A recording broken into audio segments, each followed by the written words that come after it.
Radio സുനോയില് നമ്മുടെ RJ രാധികയെ കളിക്കളത്തിലേക്ക് ഇറക്കിയിരിക്കുവാണ്. രാധികയ്ക്ക് വേണ്ടി പ്രേക്ഷകർക്ക്, കൈരളി പ്രേക്ഷകർ കാണുന്ന ശ്രോതാക്കൾ കണ്ടിട്ടില്ലാത്ത രാധികയുടെ മനോഹരമായ സ്മൈലിന് വേണ്ടി ഞാൻ മത്സരത്തിന്റെ നിയമത്തിൽ ഒരു ഇളവ് വരുത്തുന്നു. ഒരു ചോദ്യം കുറച്ച് തരുന്നു. 21 ചോദ്യം എന്നുള്ളത് ഞാൻ 20 ചോദ്യമാക്കി തരുന്നു. ശരി, വിചാരിച്ചോളൂ ഒരാളിനെ. ആ വിചാരിച്ചയാളെ ഒരു പേപ്പറിലേക്ക് എഴുതാൻ പോവാണ്. യെസ്, 917 ഈവനിങ്സിൽ നമ്മൾ കുറേയധികം ഗെയിമുകളൊക്കെ കളിക്കാറുണ്ട്. ആൻഡ് ഇന്നത്തെ ദിവസം നമ്മൾ എന്താ പറയാ, രാധിക നേരെ കളിക്കളത്തിലേക്ക് ഇറങ്ങിയിരിക്കുവാണ്, ഹോട്ട് സീറ്റിലേക്ക് എത്തിയിരിക്കുവാണ്.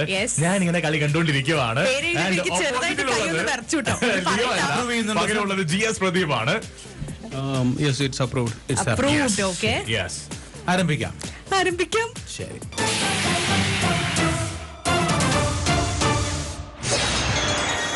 രാധിക വിചാരിച്ചത് ഒരു സ്ത്രീയാണ്. അല്ല, ദുഷ്ടേ. ആദ്യത്തെ സെലക്ഷൻ തന്നെ. ശരി, പുരുഷൻ ആണെന്ന് ചോദിക്കുന്നില്ല. ജീവിച്ചിരിപ്പുണ്ടോ? ഉണ്ട്. Indian? Yes. Malayali? No. South Indian? No. രാഷ്ട്രീയം, കലാ, സാഹിത്യം? യെസ്. സാഹിത്യം? യെസ്. അദ്ദേഹത്തിന്റെ സാഹിത്യത്തിലുള്ള ഏറ്റവും പ്രധാനപ്പെട്ട സംഭാവന കവിത ആണോ?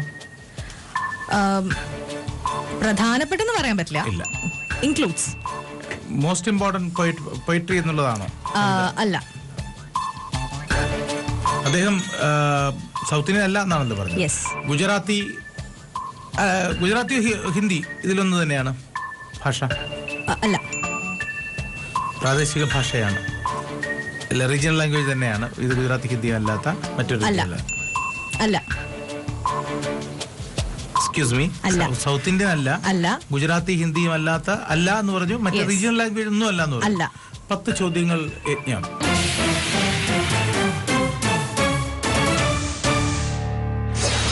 ഇംഗ്ലീഷ്? യെസ്.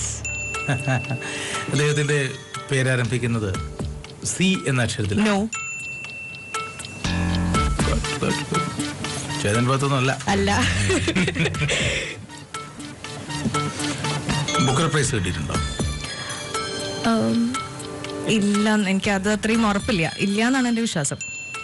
വിക്രം സേത്തിനെ പോലെ ബുക്കർ പ്രൈസ് കിട്ടിയ റൈറ്റർ ഒന്നും അല്ല. എനിക്കതിലൊരു കൺഫ്യൂഷൻ ഉണ്ട്. ബുക്കർ പ്രൈസ് കിട്ടിയിട്ടില്ല. ഓക്കെ. ഇന്ത്യയിൽ തന്നെയാണോ ജീവിക്കുന്നത്? യെസ്.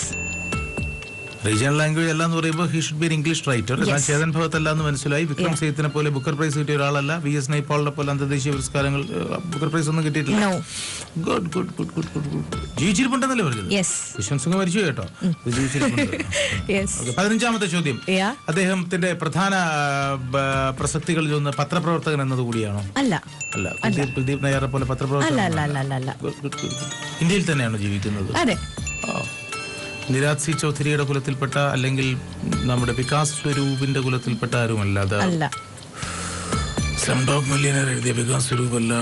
അരവിന്ദ് അടികയ്ക്ക് 50 വയസ്സായില്ല. വൈറ്റ് ടൈഗർ എഴുതിയ സൗത്ത് ഇന്ത്യൻ ആണ്. 16 ചോദ്യങ്ങൾ രാജസൂയം.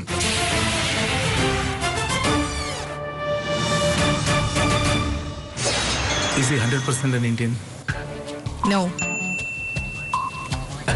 ശരി. ആ ചിരിയെ ഞാൻ വല്ലാതെ ഭയക്കുന്നു. ഏകാന്തനായ കുറുനരി നൃത്തം ചെയ്യാറുണ്ടോ? ഉണ്ട്. Can a lone fox dance എന്നാണ് എന്റെ ചോദ്യം. യെസ്. അദ്ദേഹത്തിന്റെ സ്വന്തം ജീവിതം, അദ്ദേഹം കോറിയിട്ടത്, ആത്മകഥ കുറിച്ചിട്ടത് ലോൺ ഫോക്സ് ഡാൻസിങ് എന്ന തലക്കെട്ടോടെയാണോ അദ്ദേഹത്തിന്റെ ബയോഗ്രഫിക്കൽ? അതിനെ പറ്റി എനിക്കറിയില്ല. പക്ഷേ ഈ ഫോക്സിനെ പറ്റി അദ്ദേഹം അല്ലല്ല, അദ്ദേഹത്തിന്റെ ഓട്ടോബയോഗ്രഫിയുടെ പേര് ലോൺ ഫോക്സ് ഡാൻസിങ് എന്നാണോ? Very important question. I don't know.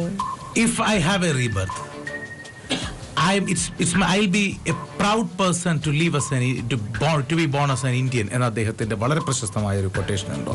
എനിക്കൊരു പുനർജന്മം ഉണ്ടെങ്കിൽ വീണ്ടും ഒരു ഇന്ത്യനായി ജനിക്കാൻ ഞാൻ ആഗ്രഹിക്കുന്നു എന്ന പ്രശസ്തമായ quotation അദ്ദേഹത്തിൻ്റെതാണോ? Yes, I guess. Yes, you guess. Yes. Number 19. രാജ്യത്തിന്റെ പരമോന്നത ബഹുമതികളിൽ ഒന്നായ പത്മഭൂഷൺ നൽകി രാജ്യം അദ്ദേഹത്തെ ആദരിച്ചു. നമ്പർ 20. എന്റെ അവസാനത്തെ ചോദ്യം. ഇപ്പോൾ 80കൾ പിന്നിട്ട ആ മനുഷ്യൻ സാന്ദ്രവും ഗാഠവുമായ മുസൂറിയിലെ തണുപ്പിൽ ആണോ ജീവിക്കുന്നത്? അദ്ദേഹത്തിന്റെ ആത്മകഥാംശമുള്ള കൃതിയാണ് ദ ലോൺ ഫോക്സ് ഡാൻസിംഗ്. ഏകാന്തനായ കുറുനരി നൃത്തം ചെയ്യുന്നു എന്നെഴുതിയത്. കുട്ടികൾക്ക് പ്രിയങ്കരനായ അദ്ദേഹത്തിന് എനിക്ക് ജുനൂനൊക്കെ അദ്ദേഹത്തിന്റെ കൃതികളാണ്. So there is none but I hope it is Ruskin Bond. Ruskin bond British വംശജനായ ഇന്ത്യൻ നോവലിസ്റ്റും എഴുത്തുകാരനുമാണ് റസ്കിൻ ബോണ്ട്. ഇന്ത്യയിലെ ഇംഗ്ലീഷ് ബാലസാഹിത്യ രചയിതാക്കളിൽ ശ്രദ്ധേയനായ റസ്കിൻ ബോണ്ട് ഏകദേശം 500ഓളം കൃതികൾ രചിച്ചിട്ടുണ്ട്. 1992 കേന്ദ്ര സാഹിത്യ അക്കാദമി പുരസ്കാരം, 1999 പത്മശ്രീ, 2014 പത്മഭൂഷൺ എന്നിവ ലഭിച്ചു. Thank you. One of my favorite author. നോവലാണെങ്കിലും പോയമാണെങ്കിലും. Yes. എന്റെ കൈയൊക്കെ കണ്ടോ? ഹോട്ട് സീറ്റുകളിൽ ഇങ്ങനെ മാറി ഓരോരുത്തരും വരുമ്പോൾ ആദ്യമൊട്ടും പ്രതീക്ഷ വരുന്നില്ല അതില് രാധിക വരും എന്നുള്ളത്. വന്ന വഴിക്ക് തന്നെ എന്താ പറയാ, ഒരു ചിരിയിൽ തന്നെ നമുക്ക് കഴിഞ്ഞായിരുന്നു.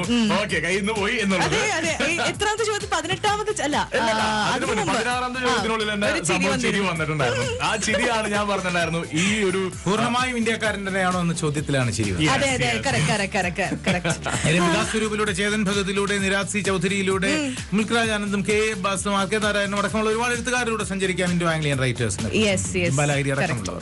രാധികയുടെ മനസ്സിലുണ്ടായ റസ്കിൻ ബോണ്ടിനെ കുറിച്ച് സംസാരിക്കുന്നതല്ല പ്രധാനം, മറിച്ച് ലിയോ പറഞ്ഞ ഒരു ചിരി കണ്ടപ്പോൾ ലിയോയ്ക്ക് മനസ്സിലായി എന്ന് പറഞ്ഞതിനെ കുറിച്ച് സംസാരിക്കാനാണ് എനിക്ക് ഇഷ്ടം. ലിയോ പണ്ട് ബാലേന്ദ്രൻ ചുള്ളിക്കാട് കൂലിപ്പണിക്കാരനോട് പറഞ്ഞതും അങ്ങനെയാണ്. തെളിവറ്റ മിഴിതാഴ്ത്തി അതിലും നിഗൂഢം ഒരു ചിരി എനിക്ക് അയാൾ പോയി. ഒരു പുസ്തകത്തിലും നിന്റെ ഈ ചിരിയുടെ ഗൂഢമാം പൊരുൾ മാത്രമില്ല.